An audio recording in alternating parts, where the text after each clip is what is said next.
You have to win your all-ins. Alright, let's start this vlog off with a banger of a hand. I got Queen 966, one suit. Let's see a flop. Okay, so I flopped the nuts. I don't remember the exact action, but I did just call the flop because I didn't want to bloat the pot up.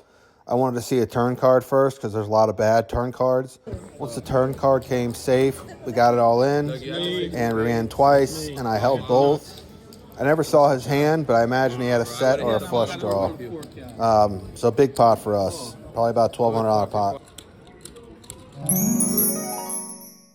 I looked down at ace, ace, king 5, one suit, and raised it to $200.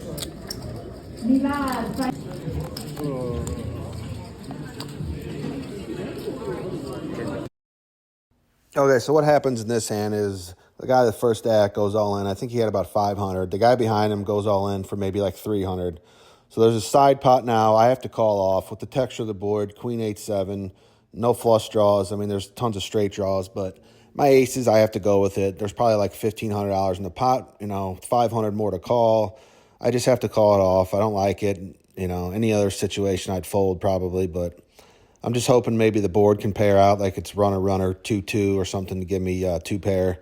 I'm up against kings and I'm up against queen 8, two pair. We run it twice. I end up losing both, but I do win the side pot because the bigger stack had pocket kings. So I ended up breaking about even, so it turned out pretty well, actually. I would rather scoop half the main pot, but it was all right. Okay, I didn't get footage of this, but it was a bomb pot, and I figured it was worth sharing. Okay, so I get dealt king 5-5-6. The flop is king 3-4. It's a good flop for me with all the dead money, and I pot bet it to 200. I get two callers. One is all in for less. The turn comes an 8. It goes check, check. The river comes a 10. I check. He goes all in for his remaining 250, and I snap call just because there's too much in the pot. There's really no decision here, and I scoop the pot with a pair of kings. This is me cashing out for a good amount. It took absolutely forever. They had to triple check everything. I guess I never seen a mush cash out for that much. I won $2,200, which was good. Very good for me. I probably played for about 3 to 4 hours. I'm gonna go meet Ryan right now. No, hold on. No, let me get this out. I'm gonna fucking You went from salad to that. Wait, it becomes 8 of diamonds, 7 of diamonds, 4 of whatever. Shut the If you're gonna open up a hot dog place, you need to have Chicago-style dogs, or else it's not a hot dog place. Nobody gives a fuck about New York style. Shit blows. I checked the room rates for Wednesday night at the Hard Rock, and they want $600 for a room, which, they can shove it. Can't imagine anybody pays those prices, but I just can't imagine. I decided to get a room about 2 or 3 miles away from here, get up tomorrow and start driving up to the East Coast, up to New Jersey. That's preliminary plans. It might change. Okay, we're on our way to play the $600 PLO event. I'm just sitting here and just thinking, how did they build this stuff? Massive building that looks like a guitar was built. It's crazy. Good morning.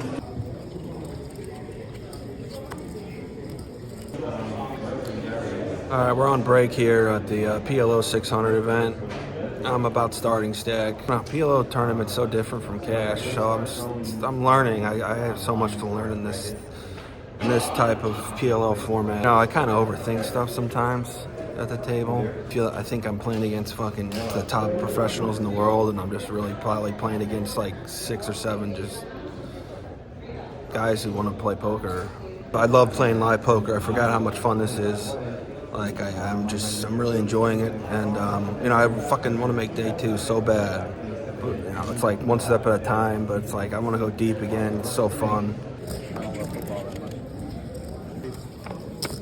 No, it's really not that bad. It's supposed to be like 35 degrees.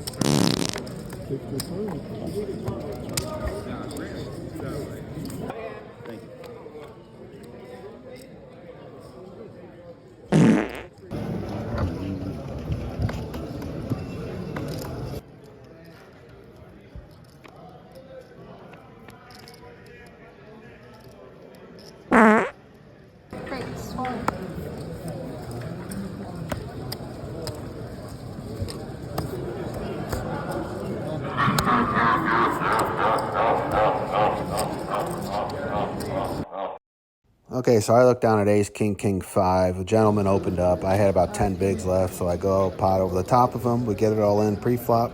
Let's see what happens.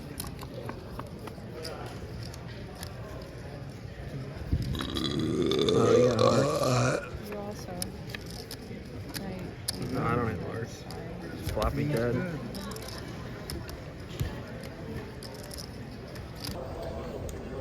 So I just got all the money in, like 10 bigs. You know, I just get it in really good and just like flopped me dead. You know, just like heartbreaking.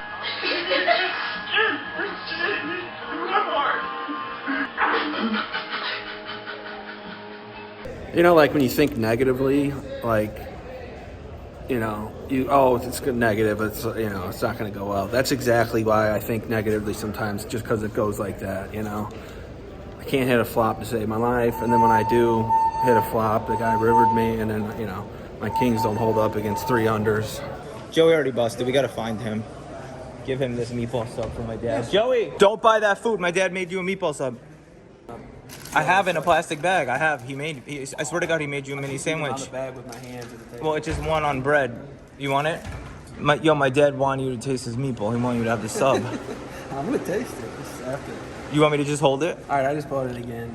Do you want me to just hold it? You don't need to sit down right away. You know how you... Do you want the sandwich? No. That's all I care about. I don't care about even though I invested in you. Think negatively, and like that's how I expected it to go, which is what happened. Well, then why are you asking me to up my investment from 25 to 33%? You better think positively this bullet. I am.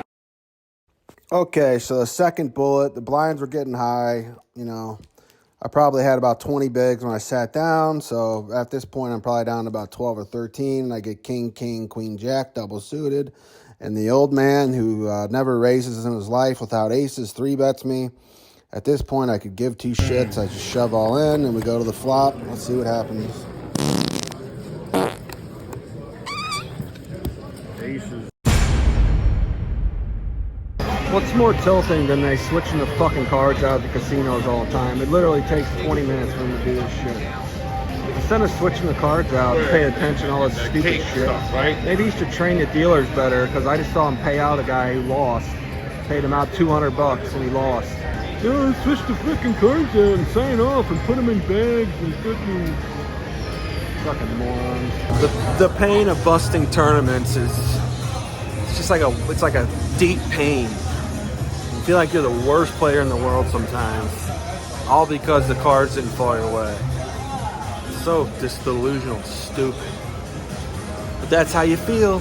That's how I feel. We just busted for a slot debrief. I'm not even filming, and look who's right there at the 3-card poker table. We just found each other shamefully gambling in the casino. He's got to move to my house with me for a month to do content. As soon as we started talking about some of our problems, you just started winning. Like God's like, I feel sorry for these fucking losers. Maybe that's a strategy, people. Just go over all your issues and problems while at the slots and you get rewarded. What do you have to say for yourself? I know you so well. You snuck off and you went to the high limit slots.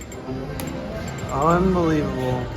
Okay, I'm officially in the fucking most disgusting, worst hotel room ever. I mean, actually, I don't know. When I was younger and I was staying in hotels, I really didn't give a shit where I stayed, but this could be up there. The first room I went into, air conditioner didn't work, the TV didn't work, the phone didn't work. Good God, man. 7:08 a.m. I got up at 2, couldn't go back to sleep. So I, just decided to leave. Just made it to North Carolina. We went through Florida, Georgia, South Carolina, and now we're in North Carolina. It's 4 states already.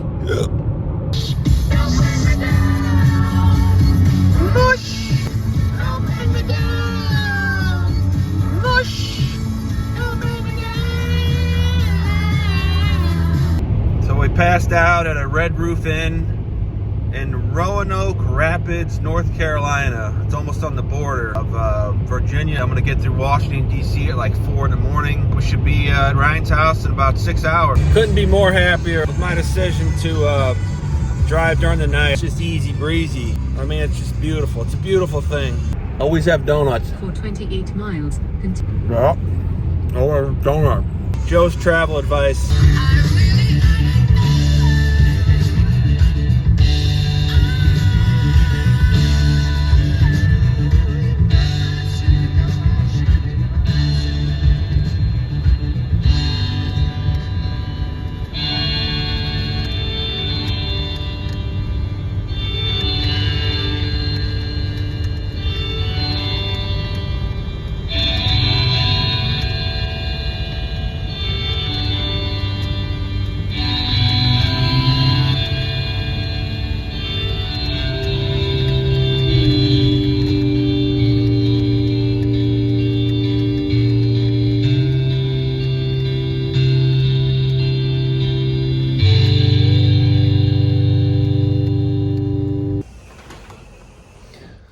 Okay, I made it to Ryan's.